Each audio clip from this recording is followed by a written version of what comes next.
ഒരു ആൾ മരിച്ചു. മരിച്ചു കഴിഞ്ഞപ്പോൾ എന്താ വെച്ചാൽ അയാളുടെ വൈഫ് ഭയങ്കരമായി വിഷമിക്കുന്നു, കരയുന്നു. ഒരു നിലക്കും അവരെ സമാധാനിപ്പിക്കാൻ ആർക്കും പറ്റണില്ല. അപ്പോൾ മക്കളുടെ ഒരു സംശയം എന്നോട് ചോദിച്ചാണ്. മക്കൾ ചോദിച്ച സംശയം, ജീവിച്ചിരിക്കുന്ന കാലത്ത് സമാധാനത്തോടു കൂടെ വാപ്പയും ഉമ്മയും ഒപ്പം നിൽക്കണം ഞങ്ങൾ ഇതുവരെ കണ്ടിട്ടില്ല.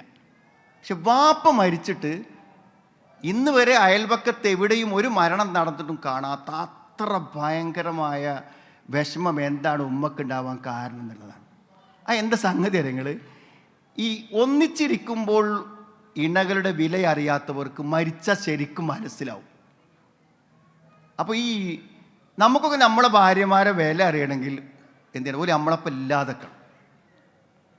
ഭർത്താവിൻ്റെ വില അറിയണമെങ്കിൽ അയാൾ ഇല്ലാതിരിക്കണം, ശരിക്കും മനസ്സിലാവും. കാരണം മരിച്ചു പോയ ഭർത്താവിനെക്കുറിച്ചും മരിച്ചു പോയ ഭാര്യയെക്കുറിച്ചും പറയുമ്പോൾ കണ്ണീര് വരാത്ത ആരുമില്ല. കാരണം സജീവമായി ഒന്നിച്ച് ജീവിക്കാൻ നമുക്ക് വില അറിയില്ല. നമുക്ക് വേണ്ടി നമ്മുടെ ഭാര്യ എന്തുമാത്രം പ്രയാസപ്പെടുന്നുണ്ട് എന്ന് അറിയണമെങ്കിൽ അവൾ എല്ലാ ജോലിയും അവസാനിപ്പിച്ചിട്ട് അണ്ട് ഇല്ലാതാകണം. അപ്പോഴാണ് അവളുടെ ഡ്യൂട്ടീസ് എന്തൊക്കെ ആയിരുന്നു എന്ന് ആ ശൂന്യതയിൽ നമുക്ക് മനസ്സിലാവും. നമ്മുടെ മക്കളേറ്റ് നമ്മളിങ്ങനെ ഇരിക്കുമ്പോൾ മനസ്സിലാവും, തിരിച്ചു മനസ്സിലാവും.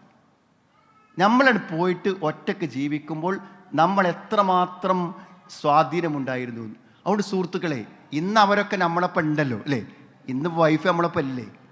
അതുകൊണ്ട് ഇന്ന് ആ വില മനസ്സിലാക്കിയാൽ നമുക്ക് നമ്മുടെ ജീവിതത്തെ തിരിച്ചു പിടിക്കാൻ പറ്റും. അതുകൊണ്ട് നിങ്ങൾ ഒന്നിച്ച് ജീവിക്കുന്ന നിങ്ങളുടെ ഭാര്യ, അതിനേക്കാളും വിലപ്പെട്ട ഒന്നും നിങ്ങളുടെ കൈവശം ഇന്നില്ല. നിങ്ങളുടെ ഭർത്താവ്, അതിനേക്കാളും നിങ്ങളുടെ ജീവിതത്തിൽ നിർത്തുന്ന മറ്റൊന്നില്ല. ആ രണ്ട് വിലയും ഒന്നിച്ചുറങ്ങിയിട്ടും മനസ്സിലാകാത്തവർക്ക് മനസ്സിലാകുമ്പോഴാണ് ജീവിതം അതിൻ്റെ പരിപൂർണത പ്രാപിക്കുന്നത്. പ്രയത്നിച്ചും പ്രാർത്ഥിച്ചും അത്തരമൊരു അനുഗ്രഹീതമായ സമാധാനപൂർണ്ണമായ ദാമ്പത്യം നേടാൻ അള്ളാഹു അനുഗ്രഹിക്കുമാറാവട്ടെ.